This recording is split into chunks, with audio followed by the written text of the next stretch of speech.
اگر مال اقدار کے پاس ہو تو مال تھا، یہی مال غیر کے ہاتھ میں پہنچا تو یہ سانپ اور بچھو بنا۔ اسی لیے کہا گیا کسی کا لوٹو نہیں، کسی کا چھینو نہیں، کسی کا غصب نہ کرو، اس لیے کہ یہی مال سانپ اور بچھو کی شکل اختیار کر لیتا۔ تو مومن کا فریضہ یہ ہے کہ وہ دوسرے کے مال میں بڑا محتاط ہو، احتیاط کرے۔ کیوں احتیاط کرے؟ کہیں ایسا نہ ہو کہ صاحب بچھو بن جائے۔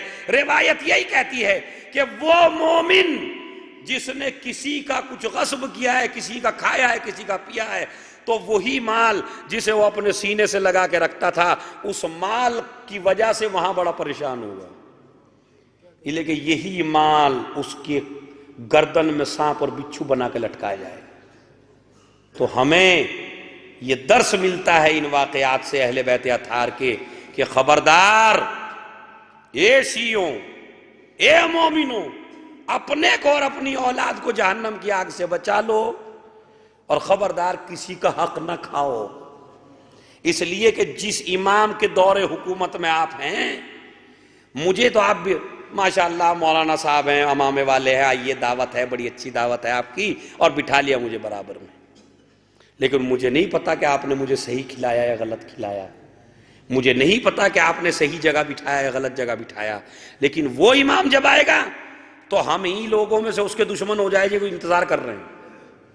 جو ہم امام کا انتظار کرنے والے ہیں، خود ہم امام کے دشمن ہو جائیں گے ان کے دور میں۔ کیوں؟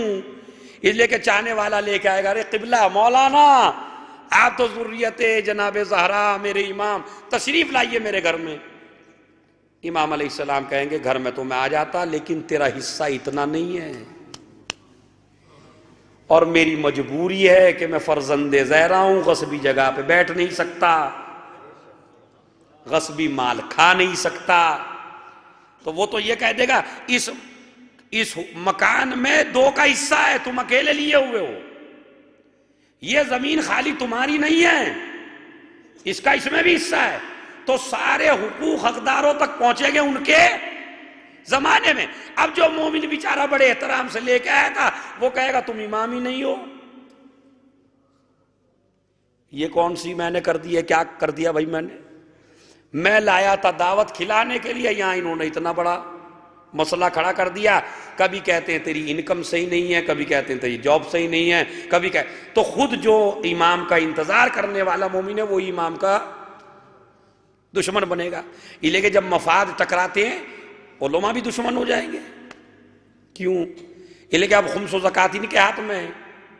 امام علیہ السلام کہیں گے لاؤ یہ خمس و زکوٰۃ ہمیں دو، یہ ہمارا حق ہے، ہم آ گئے ہمیں دو۔ ہم کیا کہیں گے؟ آپ امام ہی نہیں ہیں۔ لیکن جب کسی کے ہاتھ سے چھینتا ہے تو وہی دشمن بھی بن جاتا ہے۔